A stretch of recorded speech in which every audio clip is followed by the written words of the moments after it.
Welcome to the Bear Collective podcast, where we meet you at the edge of what you know and dance with you into the depths of what you don't in all things personal development, relationships, and lifestyle. We empower you to take what you need and leave what you don't. Thank you for watching, listening, and subscribing. So let's get into today's episode, all about mindset. Let's start with the ick. The ick of mindset. Oh, it's there. Mindset work. Tell me, what's your biggest ick that you have when it comes to mindset work? I always it's obviously so important. I think knowing what your mindset is like and really paying attention to your thoughts is so important. That's something I wish I'd known in like my 20s and even younger, and that I think they should teach more in schools. But the ick for me is the just think positive. And sure, that is one tiny, tiny element 100%. of it. But wow, is there enough of that you can ever do to overcome the rest of it? I don't think so. I think there's so much more that goes into it. And I know you feel the same. I'd have to agree with you. Yeah. I think that just overriding the whole positive, and it's especially big in the manifestation world, right? I think, and there is a space for that, but it comes into the how you do that. My biggest ick, though, would be the mind over matter. It just completely ignores the other brain, which is in your body, your gut intuition, your feeling body, your heart. Yeah, they actually say that we have three brains. Yeah. Our mind brain, our gut brain, which is our feeling body, and our heart brain. Yeah. And it would just be so remiss of you to forget the rest of it. To just try and think that you can override it. Yeah. I think I really remember a time before I did my own personal development work where I was just in my thinking brain and I was so what I call blended with those thoughts and not sitting from that space of observation of them. And the things that you actually learn and find out about yourself when you learn to integrate all three and tune into all three, it's so much more of a flow space. So much more awareness. I'd agree. I think the biggest part for me, I worked in the corporate world for 15 years and I was an executive assistant, I was the chief of staff, I was the company secretary, I was sitting in a lot of boardrooms in that high end where it was very logical thinking, which is what we tend to associate with mindset work. Get into the logic, emotions to the side, keep the emotions out of it, especially from a workplace perspective. And whilst there's an element and a slither of that, which I agree, because you can't completely kind of come in with all emotion and run completely off emotion without balancing that logic in. For sure.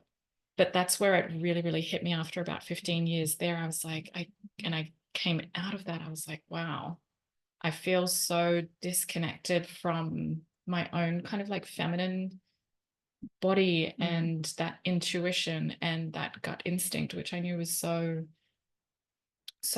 important and so valuable to integrate and to connect with the mind. There were feelings that had to be felt, that were important, that had wisdom, that had knowledge in them.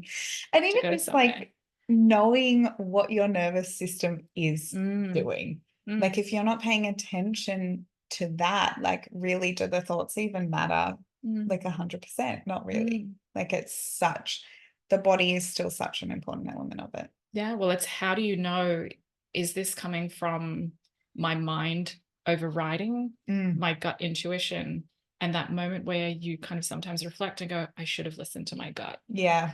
It's how do you get present with yourself in the moment to connect the two and work with both? Yeah. And how do you quiet your mind to do that? That's my favorite thing to do, is just sit and quiet my mind to be able to do that and say which is which. Yeah. Observation was so powerful. Such a powerful lesson, I think, that I learned too. I think meditation is an interesting one we might kind of dive into a little bit, where I've had, within my world and what I do, I've had people find it hard to meditate because when they have to actually sit still and sit with their body, there's so many intrusive thoughts that come up. I can relate to Right? that. Yeah, absolutely. It's like an absolute traffic jam of like beeping horns going at you. Yes. Yeah. And then meditation is often perceived as be still, be quiet, have no thoughts, or observe your thoughts, quieten the mind. So again, you're trying to dismiss, suppress, push away those thoughts that are coming up. And really, it's all that stuff that's been sitting in your body that's like, hey, you've been ignoring me for quite a while. I'm going to come up and play. Yeah, absolutely. And like when, I do a lot of work in the internal family system space. And when we think about that, like every one of those thoughts is either attached to a part of you that needs to be heard or several parts of you that need to be heard. So to sit and just completely ignore that too, it would be, really detrimental, because it's those old messages, it's those protective responses that are, blocking or hiding or protecting something much, much deeper that needs to also be witnessed and heard and, felt through as well. But I think if you ignore that too and just go with the thoughts and try and change them, you are completely missing the deeper wounding of why those thoughts are there in the first place. Yeah. And I think that was a huge thing for me, was like, in my 20s, like I said before, when my thoughts were running the show and I was completely blended with them, I like had no idea there was even a deeper wound there for me. And it took a lot of time for that to surface, and a lot of work for that to surface. And, that's probably something I see a lot in people today, is like the ones that come in and are like, what's going on for me? There are some who know about it. There are some who know like this is coming from a deeper place, but there are so many who don't. And it is a really special, but also like difficult and challenging moment where you uncover that. But then I think you also have to feel that thing that you've buried so deep as well. So the body comes into it again. You can't just tell yourself like, just change that mindset around whatever that wound is. Like if that wound is that you're not good enough, you can't just walk out of the house and start saying, I'm good enough, and it will translate. Yeah, again, which is what goes back to what you were saying, like your biggest ick was, you cannot simply use your mind to override years of this undercurrent, this patterning that you have grown up in. Yeah. You can't deny or suppress it or think, okay, I'm 20 years old now, I'm living out of home. And I mean, we do go through that phase when you move out of home. You go into your independent phase and looking after yourself, and I'm an adult, I can make my own decisions. And I think that kind of, kicks in at about 18, maybe a bit earlier if you've got attitude. Maybe. Yeah. Yeah. You want your independent thinking. And I guess that's really a place where you kind of come into leading your mind. Yeah.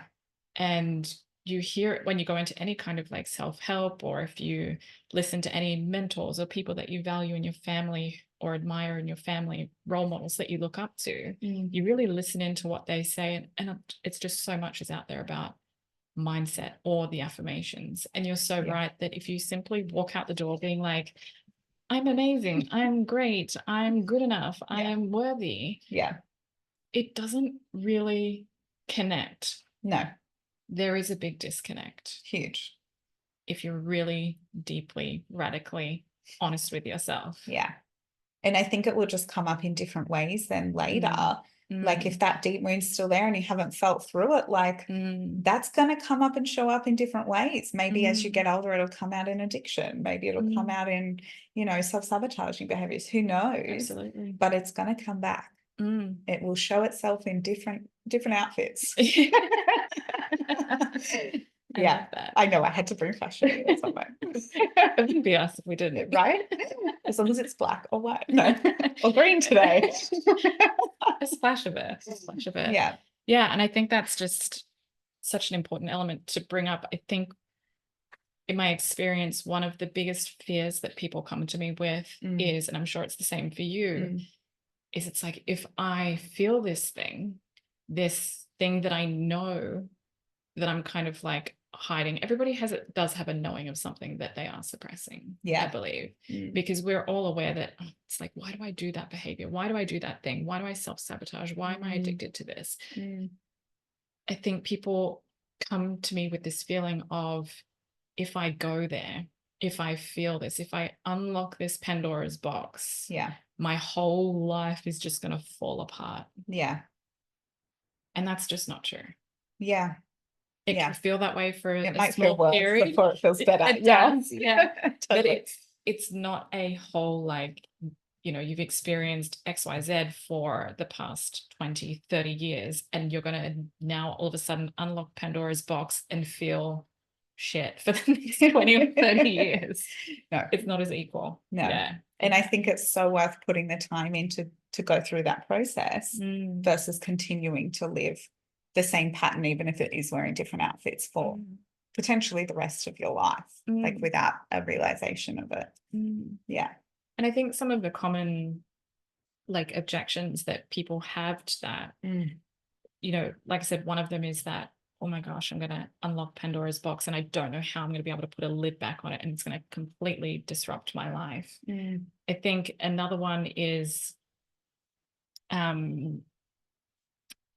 where they don't know how to feel their feeling. For sure. And we don't get taught or to that sit either. in discomfort. Yeah. Yeah. Yeah. And all that, like, I suppose, like internal retaliation to sitting through the discomfort. Because, yeah, you see it and, you know, people are like, but like, how? Or like, but it's never going to change. Like, you see the resistance immediately, even sometimes when you start talking about like sitting with discomfort or what in psych they might call like distress tolerance skills. You know, people really struggle building their window of tolerance, but it's so crucial to that as well. But yeah, there's a lot of protective barriers or things that come up around it. I think for me, what that looked like when I started to delve into and acknowledge that I had to feel my feelings and let them give me wisdom and give me the intuition, and to tune in and trust my body and those feelings, and learn how to work with my mind and my body together as a unit. It was looking at when those big feelings do come up and those fears do come up, it's there's a part of you that if you're sitting in them in an attached way, it's a self-rejection and a self-shame that's kind of coming up. And what you actually need to give yourself is a lot of self-compassion and love for yourself. Yeah. One of the most evidence-based tools for trauma. Self-compassion. What would you say for you when you were going through that process? Because I know that's a process that we kind of went through a bit together, and we've talked about, we always talk about so much. Yes. Tuning into our intuition. Yeah. So like in terms of how I learned to sit with my emotions, or how did you learn to sit through the discomfort and kind of put, because you have to, it's a new skill that you have to learn. It really is. And you have to, I guess that's the part, kind of going back to my ick, is that you have to override your mind. You do. To kind of connect into your body. Yeah, I get that. And override that discomfort. Yeah. And it's so momentary.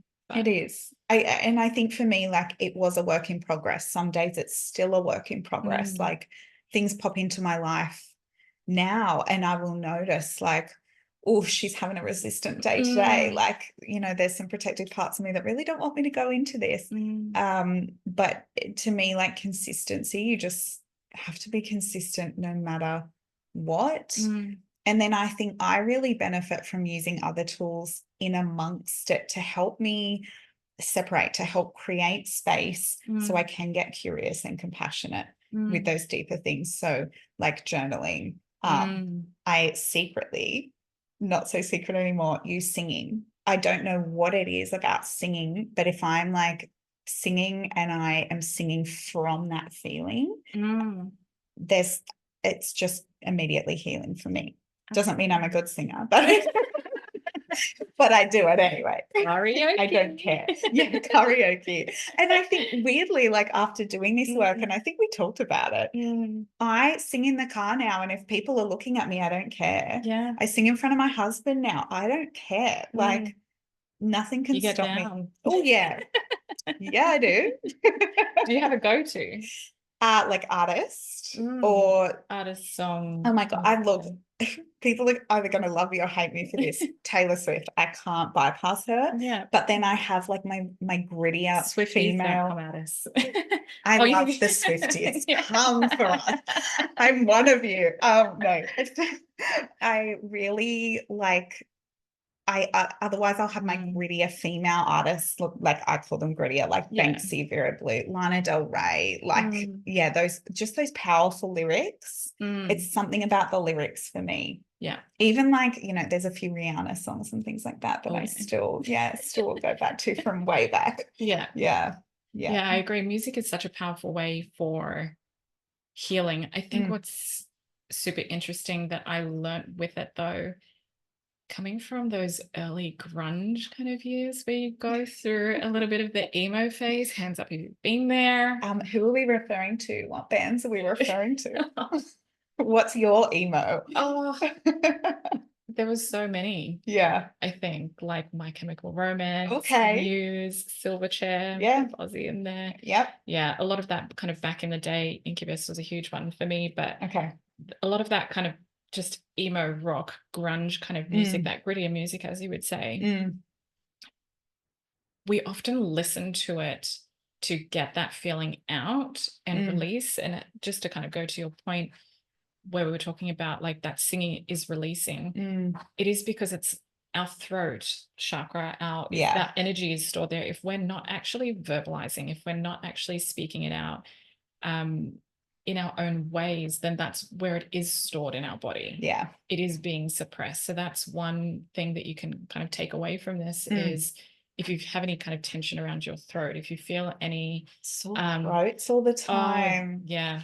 That Dead was a big giveaway. thing. Yeah, big thing for me. But any jaw clenching, tightness, there's a release that needs to happen through you actually speaking your truth and For speaking sure. out, or having that release through that grittier grunge music. Something that I have learned though is about transmuting that. So it's such a powerful tool of we have good moments, we have bad moments, we have feelings, we have emotions, and we go through them regardless of how much personal development work you've done, using that tool of listening to that grittier music, but then learning to actually transmute that into from pain to pleasure. So having that release of, listening to that gritty song, but then have a couple of those, but then kind of put your fun songs on. Yeah, your dance track. Your dance tracks and lift yourself through that mood, transition yourself through that emotion and through into a frequency that you do want to hold. And that's more neutralizing it. It's not about taking it to this, going from, this really low and expecting you to go into like this, amazing enlightenment, love and joy again. Love and light. That then kind of goes into that manifesting where you're overriding. You've got to transition yourself through those emotions of whether it's, expressing anger or sadness or hurt and transitioning it into, just that neutrality, that calm, that kind of a light joy. Yes. Light joy and a presence. Yeah, absolutely. Yeah, that's when you get your dance tracks out and off you go. My favorite for that is like Happy. Pharrell? Pharrell. His name nearly evaded me. Oh my God. But yes, Pharrell. And I don't know why, but like that's where I end up every time. Time. I have what comes to mind for me, which will be totally a topic for another podcast. Excellent. But that particular song we actually played at my mum's funeral. Oh, so very, very different, very interesting. Yeah. It's going to sound a bit kind of controversial, I think, a little bit in receiving that. But I think definitely a topic for another time. Yeah, we'll hit song. That for sure. But I mean, again, just in a small note, it speaks to kind of, again, transitioning pain and loss into what my mum wanted us to experience, which was that this kind of beauty in kind of afterlife and remembering the happy times and the joy as well. And can I just say how much would just having a positive mindset not have helped with something like that?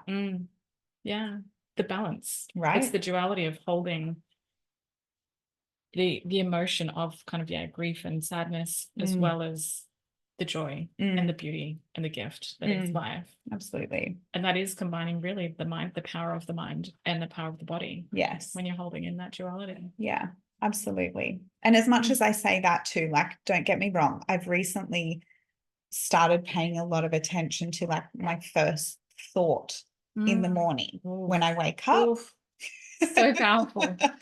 And so powerful. That even just working through that with that has changed my days. So like, I really don't want to under-emphasize the importance of our thoughts and our mindset, but I want to emphasize how connected they are to our heart and our gut as well. Yeah. I'm curious, drop in the comments below, like when you wake up in the morning, keep it real. Keep it real. What is that kind of like first thought? It generally comes with an alarm clock, I think, for a lot of people. My husband going, I think it's time to wake up now. No, and your internal response is fuck you. You get That's up. what we got reading. And look, to be compassionate with yourselves and keep that heart open, our brains have a negative bias. So we are naturally built to think more negatively. Like, this is why it is so important to work on this stuff.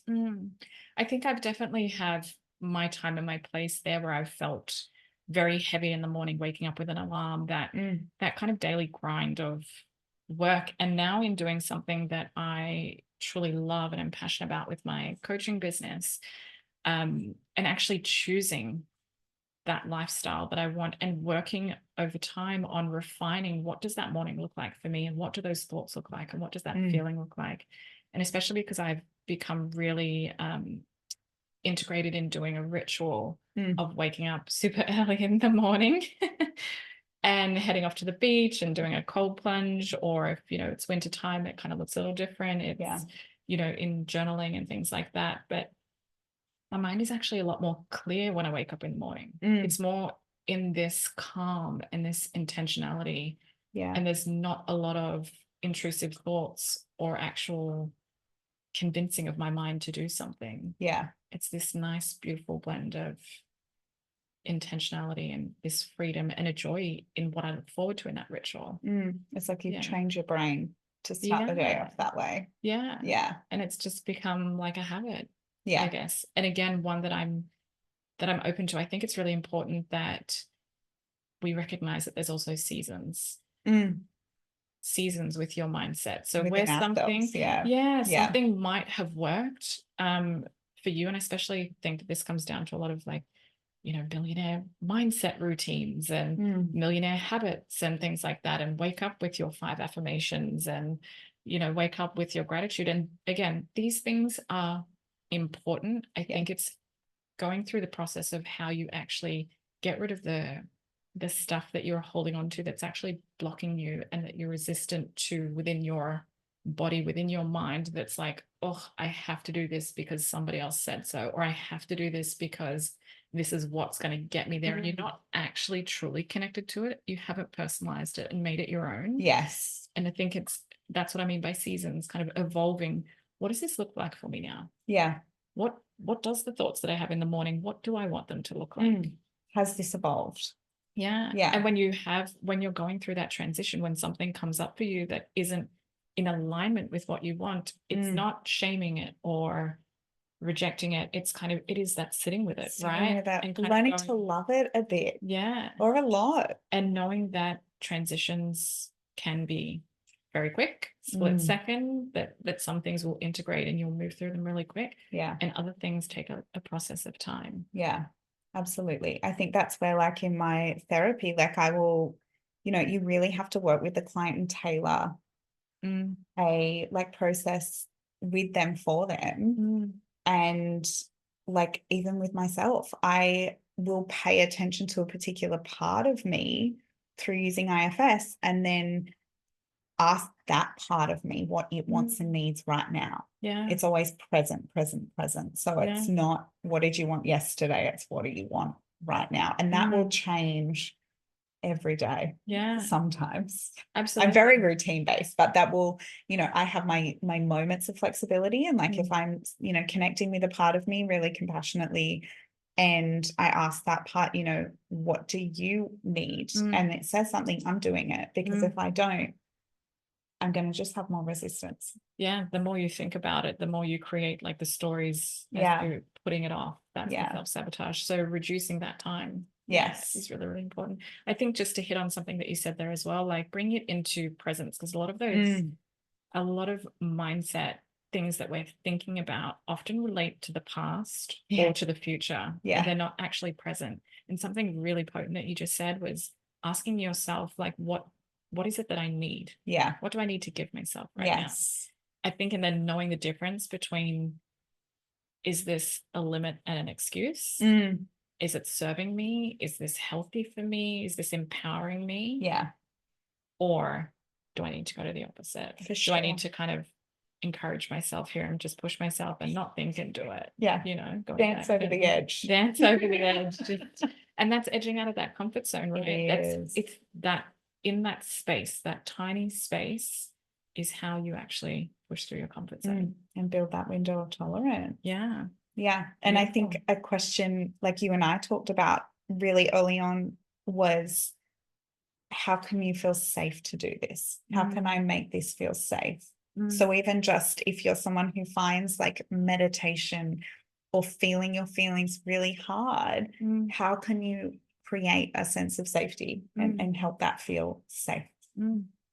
Such a potent question. And I think that's individual for everyone. There's definitely tools out there, but ask yourself that question. Yeah, you've got to answer that one. Yeah, you've actually, and not up here, in here. And if you're listening to this on audio, head over to the podcast. I pointed at my head and then my gut for the visual effect. Yeah. I think it's tuning in definitely to connecting both of those, but also the body part is your wisdom.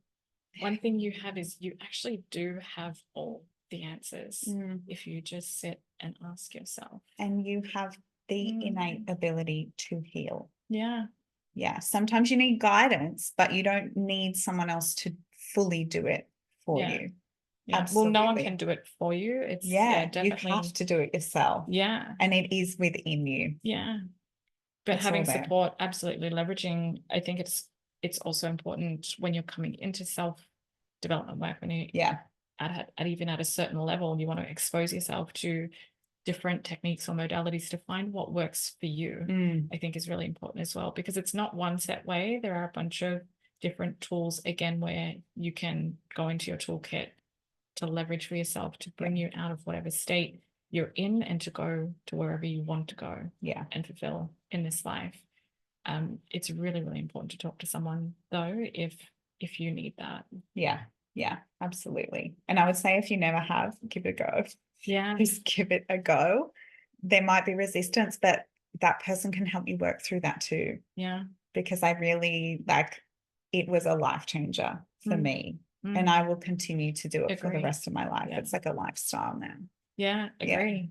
Self-awareness is a lifestyle, because new levels, new devils, as we say. And new phases of life, new seasons of life. You need different tools, you need different skill sets. If you're going into starting a business, if you're getting out of a relationship and going into a new one and you don't want to repeat old patterns, again, it's all self-awareness. It's being present. Parent this time. It's crucial. So many transitions and changes, which you need different tools or different strengths within your mindset, different resilience that you need to bring. Tolerance. Different tolerance. So thank you. I feel like that feels complete. Absolutely. For now. I'm really curious to hear what the audience kind of have to say around this topic, and just think positive, for example. What does that bring up for you? What is the mindset ick that you have? What is the challenge there? Definitely for me, it's the mind over matter. No, people duality. Bring it all in. Bring it in. Yeah. Bring in the power of the body. Correct. Mm. Correct. All right. Well, we will see you next week with another episode. Thank you for listening, watching, and subscribing.